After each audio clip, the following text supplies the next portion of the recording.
Good morning, and thank you for tuning into the Andrew Tate Show, brought to you by the GSMC Sports Network. We've got a great show for you guys today. We'll be covering Tom Brady, discussing Bill Belichick, the Eagles playing in Brazil, the Spurs playing at a Miami Beach school, and make sure you stick around for later in the show when we'll be diving into our oddities of the day. Before we start, I'd like to ask that you like and follow the show. Also, we get a number of questions from the viewers that come in during the show. So to ensure that your question gets read on the air, I ask that you use the tips and donation link with your question. The tips and donation link is streamelements.com/gsmcsportsnetwork./tip. This puts your question at the top of the list so that I can see it, and it also just really helps the show. Good morning/afternoon to you. Good morning/afternoon to you. Kind of cool though. Well, today it's kind of overcast and it seems like it's going to rain here in southern Portugal. Mm-hmm. But if we'd have started this show like an hour ago, we would have had to hold up because it'd have been like loud music and you'd have heard all kind of drums and everything. Like out of nowhere, this happens in our town from time to time. Mm-hmm. There's about a couple hundred kids going down the street. There's megaphones and drums and all this stuff as everyone's gearing up for, I believe, Carnival is everyone's, and that's a big deal in Europe. That's in Portugal and Spain, Carnival is a big deal and it's kind of awesome. And so this is the first thing I've seen with Carnival. Is Carnival similar to Mardi Gras? Yes. Okay. That's where Mardi Gras is kind of like I believe like a spinoff from it. Because Ash Wednesday is on Valentine's Day, so that's next week. So. Okay. Yes. So that means it's like Ash Wednesday, Fat Tuesday. Yeah. I get something like that. Yeah. Carnival's like the town I live in. They actually do a pretty cool thing for Carnival, but we're going over to, there's a town called Lule, which shows you a little closer to where I live. But Lule does like a huge carnival thing. And Carnival can get a little racy as well. So, I mean, I'm curious to see how that goes. I may take a couple of pictures and see how it goes. Well, that sounds like so much fun, honestly. Maybe I'll share some of the pictures with the show or something. Who knows? Alrighty, well, let's just dive right into it. So Tom Brady speaks out on the, quote, greatest coach ever, unquote, Bill Belichick's unemployment after 23 years as the Patriots head coach. On Monday's episode of his Let's Go podcast, the 46-year-old NFL icon broke his silence and revealed his thoughts on the former New England Patriots legend not receiving a job during the coaching cycle. Brady said, I'm surprised that the greatest coach ever doesn't have a job. Belichick, who is 71, spent the past 24 seasons as the head coach of the Patriots, but parted ways with the franchise at the end of the season. Brady played 20 of those 24 seasons under Belichick, winning 6 Super Bowls together. So, okay. I'm going to go a different direction already with this. Yes, Bill Belichick statistically is the greatest coach ever. But if you ask me, if you hook me up to a lie detector test and you said, Tate, is Bill Belichick the greatest coach ever? I'd say you can't handle the truth. Because my answer, if it was true, if I'm being honest, my answer is no. No, he is not. Why is that? Okay. And I'm going to go into why Belichick has been so successful. When Belichick was in Cleveland, he had a losing record. He was not a great coach. He was a below average coach in Cleveland. When Belichick was in New England and he had Drew Bledsoe, they weren't that great of a team. They were a below 500 team. If you take every game that Bill Belichick has coached, when he did not have Tom Brady, he has a losing record. But Yeah. I look at him as there been a coach that has gotten more out of the not only the greatest quarterback of all time, but something that is very underrated with Tom Brady. Tom Brady is the greatest employee of all time. Mm-hmm. Yes, I said employee. And here's the reason why.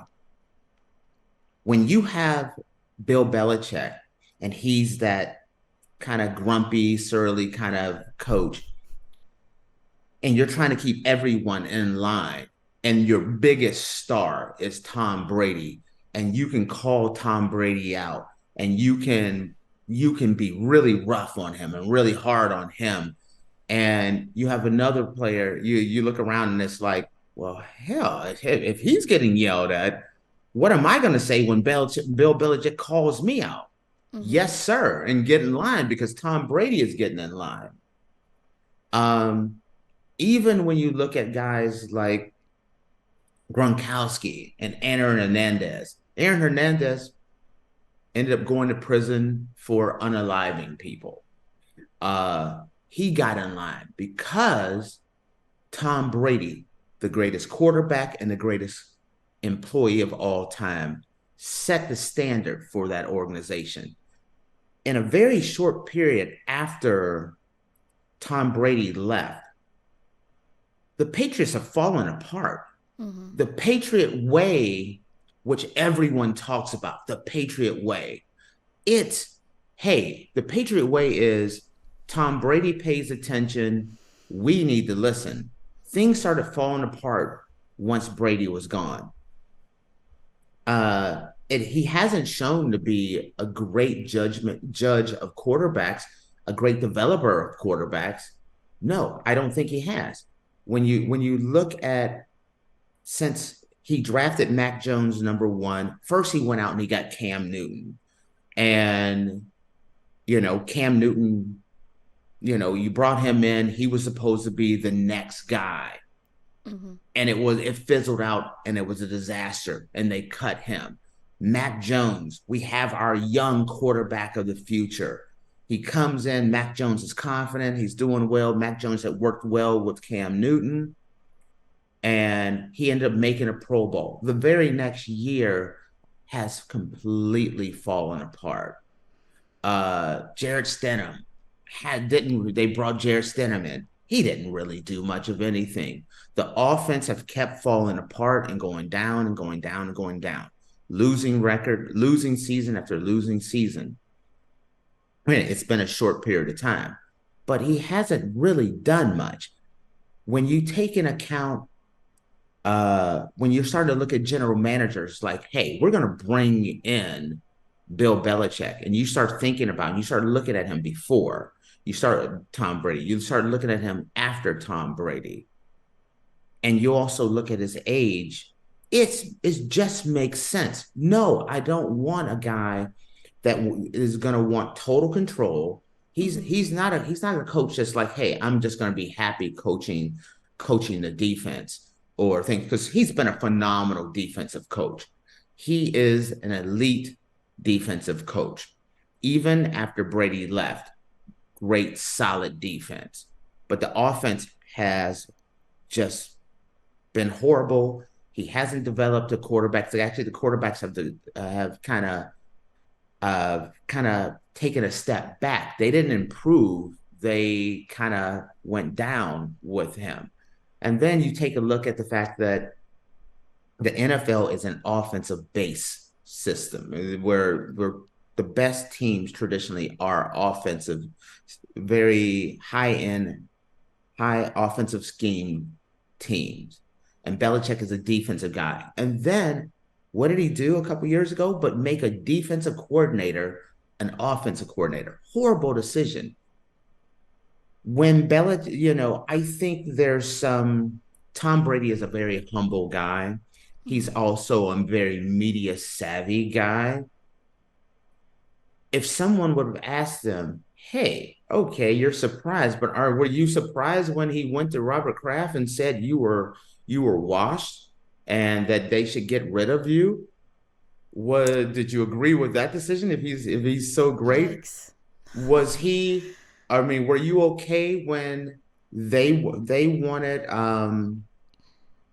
the guy the I can't think of his name now, the former quarterback, Jimmy Garoppolo. He wanted to get rid of you and bring in Jimmy Garoppolo as the next quarterback when Robert Kraft talks about how, or there's a lot of things written about Robert Kraft being upset with Belichick because Belichick convinced Robert Kraft that Brady was washed up and we need to get rid of him. Or were you thinking, hey, he's the greatest coach of all time then? Yeah. I look at Brady and it's like, hey, I wanted to go to Tampa Bay to show Bill Belichick how wrong he was about me, the quarterback. And he did that. He went to Mm-hmm. Tampa Bay, won a Super Bowl, and went on to and made it to the playoffs, had a phenomenal post Belichick career, only a couple seasons, but you can't get any higher than that. Where Belichick post Brady career crash and burn. Before Brady got there, crash and burn. And this is a coach that wants total control. He's 70 plus years old. And are you going to turn your entire organization over to him? Meaning, you're going to get rid of your coaching staff, your strength and conditioning people, your scouting team, your general manager department. You're going to get rid of all of this. Have Belichick come in, which he hasn't shown to be able to win, but bring in all his people for a guy that's only going to be around a year, a two, let's say maximum. Oh my goodness, he's doing great. 3 years, and then you're going to have to bring in a brand new general manager, a brand new coach, and he hasn't shown that he can win without Brady. I'm not doing it. Not for a guy at this age and juncture where he's at in his career. No. Mm-hmm. Is that Yeah. does that I know that sounds harsh, and a lot of people who love Belichick are going to hate this statement, but show me where I'm wrong. I'm not Mm-hmm. saying that am I saying he's the greatest coach of all time? Yes, statistically, he is the greatest coach of all time. Am I wrong that he failed in Cleveland? I'm not wrong. Losing Mm-hmm. record.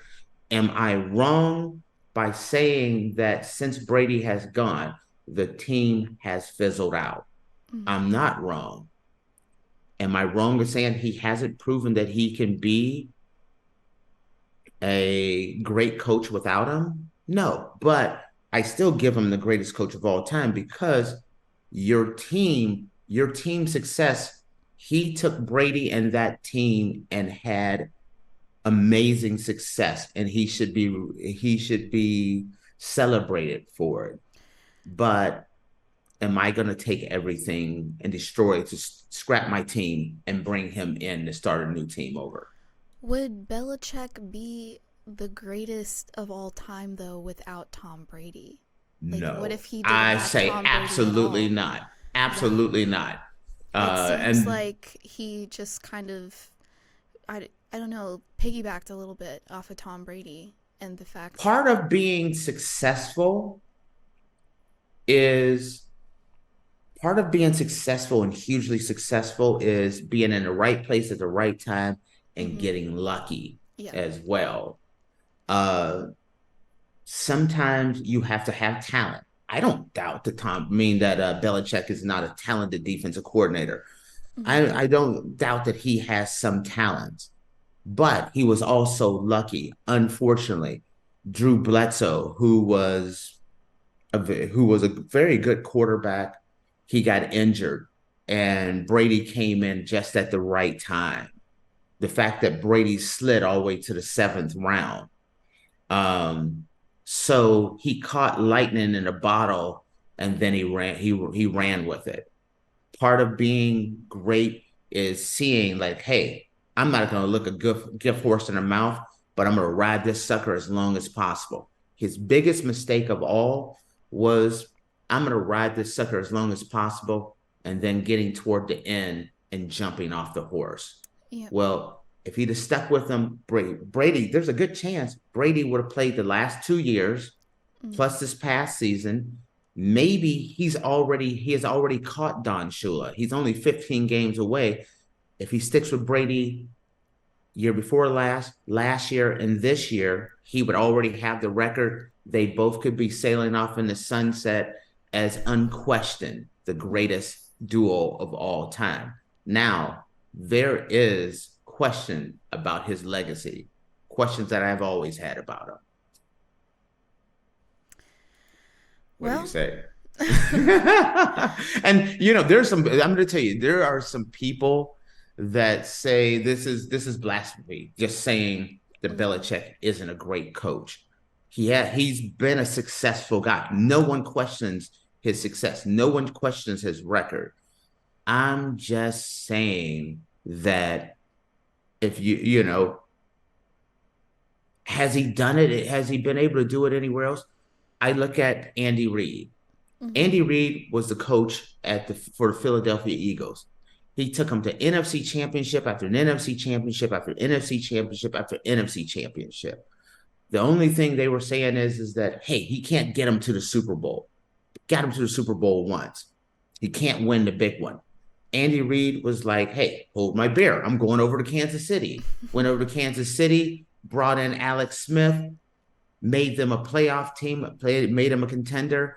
And then while having Alex Smith, playoff contending quarterback, he goes out, trades up, goes get Patrick Mahomes when everyone else is like, why is he trading up for this guy? No one knew Patrick Mahomes was going to be Patrick Mahomes, but Andy Reid saw that, drafted him, let Alex Smith go, and now Kansas City, AFC championship after AFC championship, Super Bowl after Super Bowl, win Super Bowl after championship. That's a guy with a track record of consistently winning before Patrick Mahomes and during Patrick Mahomes. That's the track record that I'm talking about. Belichick does not have that. Yeah. And honestly, that's probably why he didn't get the Falcons job. I agree. And then with the Falcon job, he wanted total control. And you're going to have to, so you're turning everything over for a guy that may only be there a year or two. Right. I'm not going to do it. No, nobody would do that. If Andy Reid retires and I want a coach to keep my team on the top for a couple of years, maybe I'd bring him in for Kansas City if he retired because he has the offense already. He has a solid defense. Sure, I would. But if I'm Atlanta or I'm some team that's looking to build for the next decade, he's not my guy for the next decade, not at 70-something years old and what his track record has been. It's definitely a smart move on Atlanta for not. And there's probably people throwing their phone out the car right now because of what we just said. Get over it. Yes, that's my girl. Alrighty, guys. Well, we're going to take a quick break, and when we come back, we will be discussing the Eagles and how they will be playing in Brazil in the 2024 regular season. Okay.